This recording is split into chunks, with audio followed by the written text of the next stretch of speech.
'Twas the Night Before Christmas by Clement Clark Moore. 'Twas the night before Christmas when all through the house not a creature was stirring, not even a mouse. The stockings were hung by the chimney with care, in hopes that St. Nicholas soon would be there.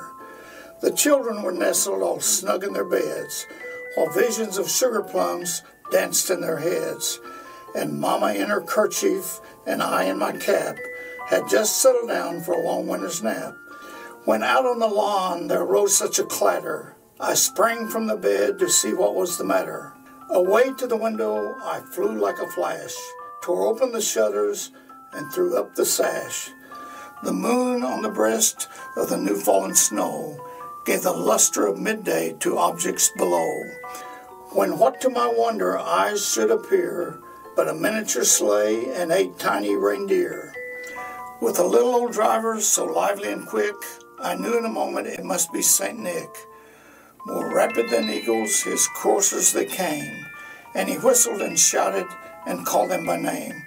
Now Dasher, now Dancer, now Prancer and Vixen, on Comet, on Cupid, on Donner and Blitzen, to the top of the porch, to the top of the wall. Now dash away, dash away, dash away all, as dry leaves that before the wild hurricane fly, when they meet with an obstacle, mount to the sky. So up to the housetop the coursers they flew, with a sleigh full of toys and St. Nicholas too. And then in a twinkling I heard on the roof the prancing and pawing of each little hoof. As I drew in my hand and was turning around, down the chimney St. Nicholas came with a bound. He was dressed all in fur from his head to his foot, and his clothes were all tarnished with ashes and soot. A bundle of toys he had flung on his back, and he looked like a peddler just opening his pack.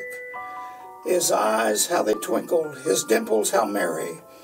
His cheeks were like roses, his nose like a cherry. His droll little mouth was drawn up like a bow, and the beard of his chin was as white as the snow. The stump of a pipe he held tight in his teeth, and the smoke it encircled his head like a wreath. He had a broad face and a little round belly that shook when he laughed like a bowl full of jelly. He was chubby and plump, a right jolly old elf, and I laughed when I saw him in spite of myself. A wink of his eyes and a twist of his head soon gave me to know I had nothing to dread.